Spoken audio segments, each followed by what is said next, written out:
يجب أن ألقي على مسامعك قصيدة من الشعر يا بني كي تحفظها. إذا سمعتها مرتين حفظتها يا مولاي.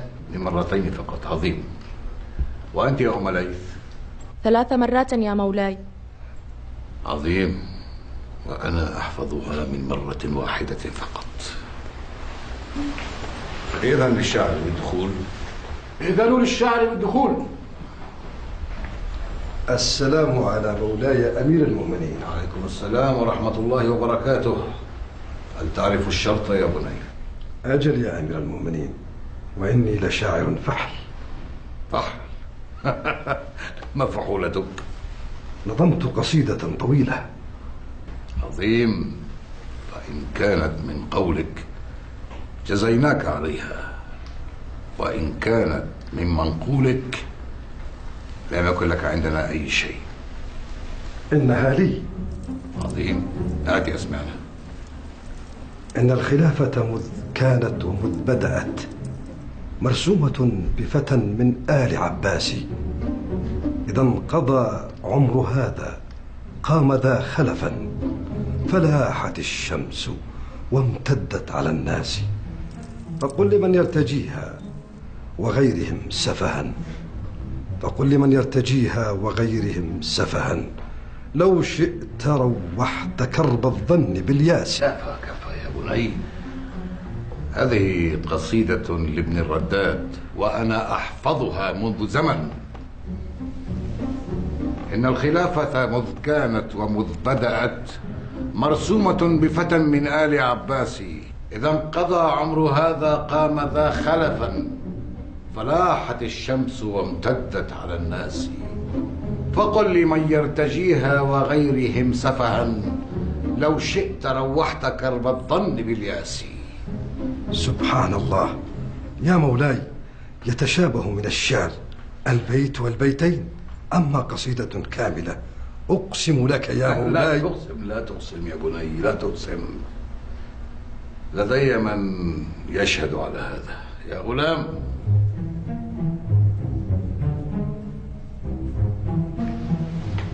مولاي. هل سمعت يا بني بشاعر اسمه ابن الرداد؟ نعم يا مولاي، فقد مدحكم في قصيدة مطلعها: قل. إن الخلافة مذ كانت ومذ بدأت مرسومة بفتى من آل عباس. يا بني. أقسم بالله إني أحلك. كلكم تقولون هذا معشر الشعراء. والله لولا أنني أحب الشعر لجلدتك 100 جلدة. إذا في حالك يا بني، إذا في حالك. أمر مولاي.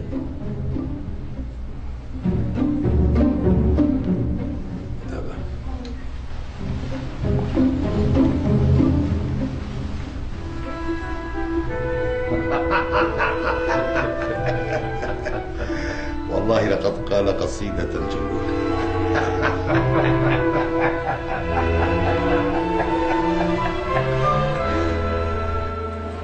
ثم حضرت جارية ألقت قصيدتي كأنها تحفظها منذ دهر. عجيب، أيمكن أن تكون قد حفظتها من دون قصد وحسبتها لنفسك؟ لست أدري، كل ما أعرفه أنني نظمت قصيدة حفظت قبل أن أنظمها. ها هو الأصمعي. السلام عليكما. وعليكم السلام ورحمة الله وبركاته. ما بكما أيها الأخوان؟ أمر عجيب غريب. خيرا إن شاء الله. ننظم قصائدنا من غليات أفكارنا وخليجات مشاعرنا، ونكتشف بعدها أن 3 يحفظونها عن ظهر قلب. 3 يا أصمعي، 3. وأين حدث هذا؟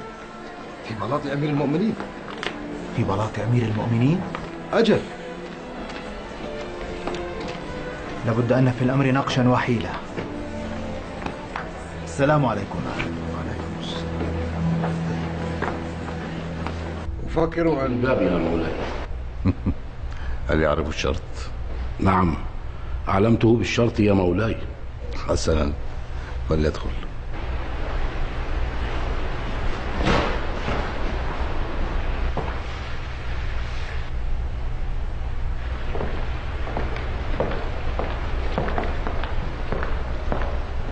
الشاعر الأصمعي يا أمير المؤمنين. السلام على مولاي أمير المؤمنين. وعليكم السلام ورحمة الله وبركاته. أهلا بالأصمعي. هل تعرف الشرط؟ نعم يا أمير المؤمنين، تماما كما أعرف الجائزة. وزن ما كتبت عليه ذهبا. هذا إذا كانت لك. هات يا أصمعي. هات يا سمعنا.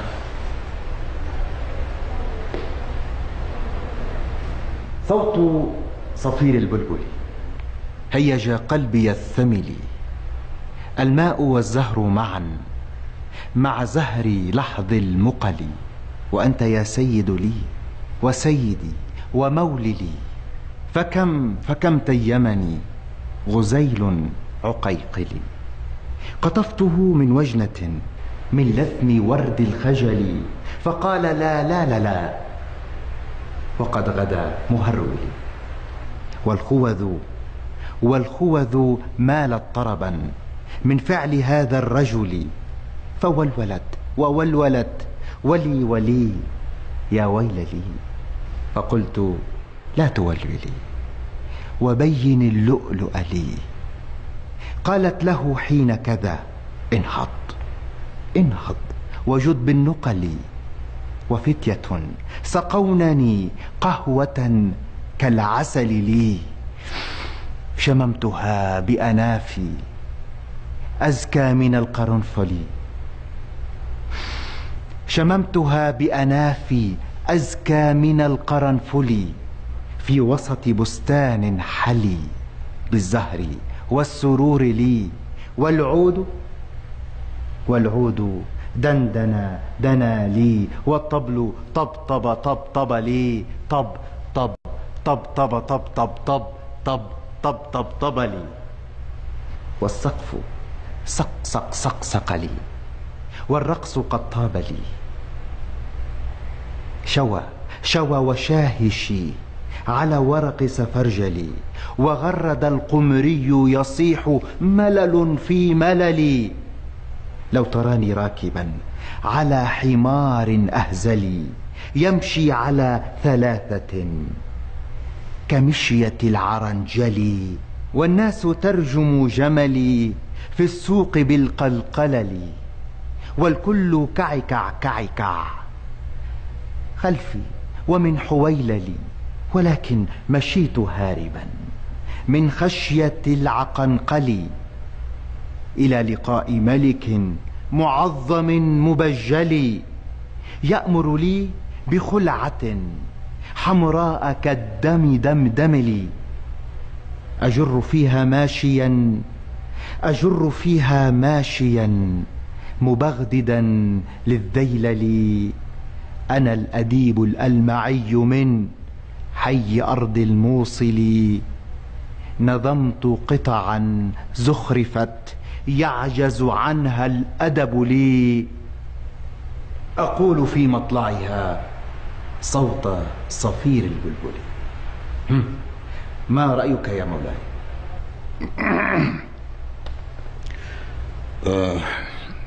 رأيي في ماذا؟ هل سمعت بهذه القصيدة من قبيللي؟ من قبيللي؟ لا والله ما سمعت بها من قبل. ولكن دعني أولا أسال لي. يا ربيع. نعم يا مولاي. الغلام والجارية في الحال يا مولاي.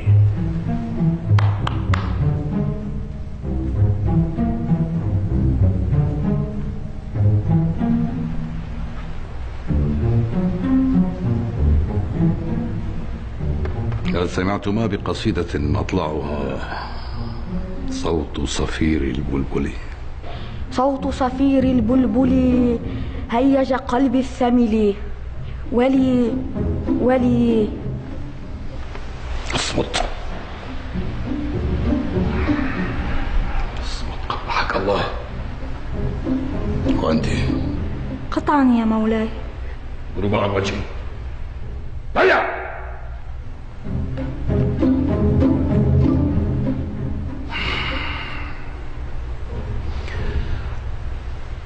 هات يا أصمعي، هات قصيدتك حتى نعطيك وزن ما كتبت عليها ذهبا.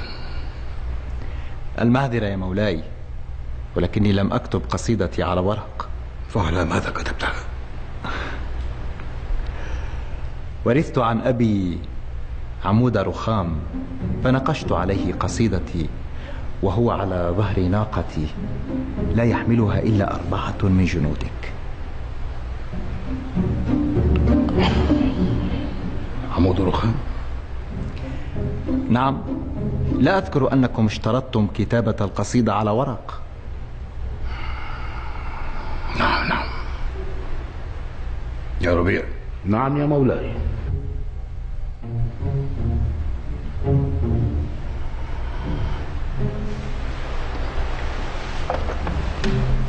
أعطي الأصمعي وزن ما كتب عليه قصيدته ذهبا. إن فعلنا ذلك ستنفد خزائن بيت المال يا مولاي. فما العمل؟ أترضى بأن يفرغ بيت المال من أموال المسلمين يا أصمعي؟ لا أرضى بذلك، ولكن بذاكرتك القوية يا مولاي قطعت أرزاق الشعراء.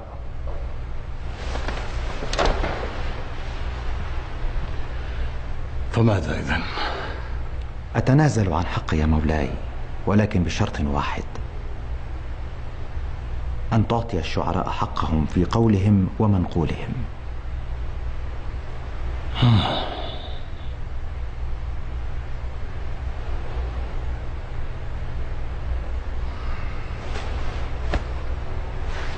قد رضيت. شكرا لك يا مولاي. السلام عليكم.